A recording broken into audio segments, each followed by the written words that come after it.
નમસ્કાર, હું મશારુભાઈ ધોરિયા, આઈમાં digital press મીડિયાના ન્યૂઝ રીડર અને રિપોર્ટર. આજે વાત કરીશું ગુજરાતની આકરી ગરમી વિશે. ગુજરાત અત્યારે ભયંકર ગરમીની લપેટમાં છે અને રાજ્યભરમાં તાપમાન આસમાને પહોંચી ગયું છે. હવામાન વિભાગનું કહેવું છે કે અંતરિયાળ વિસ્તારોમાં મહત્તમ તાપમાન 41થી 43 ડિગ્રી સેલ્સિયસ સુધી પહોંચી શકે છે. આ ગરમી રોજિંદા જીવનને અસર કરી રહી છે અને રાજ્યના માળખાઓ પર પણ ભારે દબાણ લાવી રહી છે. આની સૌથી મોટી અસરોમાંની એક છે વીજળીની માંગમાં જબરદસ્ત વધારો. 22 એપ્રિલે વીજળીની માંગ લગભગ 240 ગીગાવાટ પર પહોંચી, જે આ ઉનાળામાં સૌથી વધુ હતી. કુલિંગ ઉપકરણોના આ વધતા ઉપયોગથી પાવર ગ્રીડ તેની ક્ષમતાની હદ સુધી પહોંચી રહ્યું છે.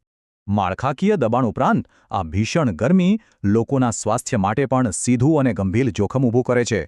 ગરમીમાં સ્વાસ્થ્ય સંબંધિત મુખ્ય ચિંતા ડિહાઇડ્રેશનની છે, જે બહુ ઝડપથી થઈ શકે છે. ડિહાઇડ્રેશનના લક્ષણોને વહેલી તકે ઓળખવા ખૂબ જ જરૂરી છે. આ સંકેતોને અવગણવાથી હીટ સ્ટ્રોક થઈ શકે છે. આ જોખમોને પહોંચી વળવા માટે ગુજરાતે નાગરિકોની સુરક્ષા માટે એક અગ્રણી વ્યૂહરચના અમલમાં મૂકી છે. આ છે ગુજરાત હીટ એક્શન પ્લાન, જે લોકોને ચેતવણી આપવા અને સરકારી પ્રતિસાદનું સંકલન કરવા માટે રચાયેલ છે. અમદાવાદનો પ્લાન, જે 2013માં શરૂ થયો હતો, તે સમગ્ર પ્રદેશ માટે એક મોડલ બની ગયો છે. આ પ્લાન 4 મુખ્ય વ્યૂહરચનાઓ પર ધ્યાન કેન્દ્રિત કરે છે, જેથી ભીષણ ગરમીની ઘટનાઓના જોખમોને ઘટાડી શકાય.